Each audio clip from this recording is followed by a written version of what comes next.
Assalamualaikum warahmatullahi wabarakatuh. Perkenalkan, nama saya Ria Maulida. Di sini saya akan menjelaskan PPT tentang diferensial. Diferensial membahas tentang tingkat perubahan suatu fungsi sehubungan dengan perubahan kecil dalam variabel bebas fungsi yang bersangkutan.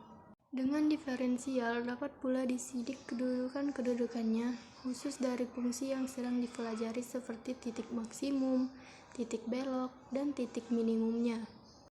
Nah, pengertian diferensial.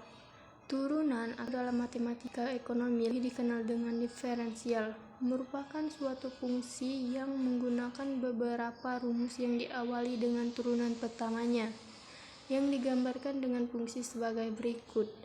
Y sama dengan Fy, dy atau dx sama dengan y aksen sama dengan fx.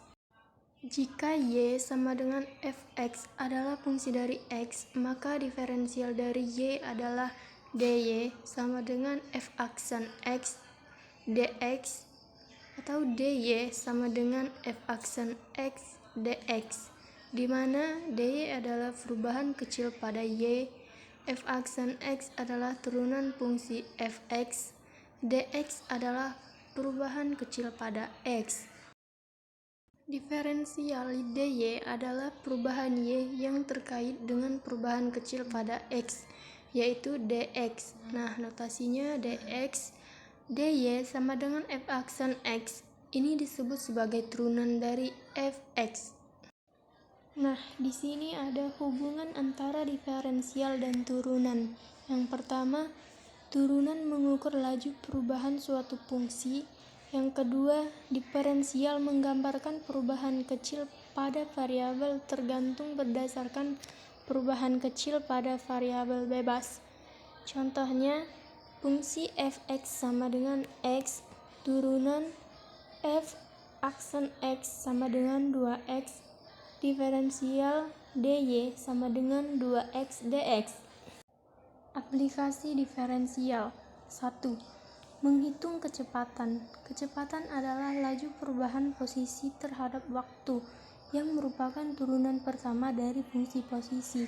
Diferensial dapat digunakan untuk memperkirakan perubahan posisi objek dalam waktu yang sangat kecil. 2. Pendekatan linear. Diferensial digunakan untuk pendekatan linear suatu fungsi dalam interval kecil di sekitar titik tertentu. Misalnya, untuk y sama dengan fx, perubahan kecil dy dapat digunakan untuk mendekati perubahan nilai y pada titik tertentu. 3. Masalah fisika. Diferensial digunakan dalam berbagai perhitungan di fisika, seperti menghitung laju aliran, perubahan listrik, dan sebagainya.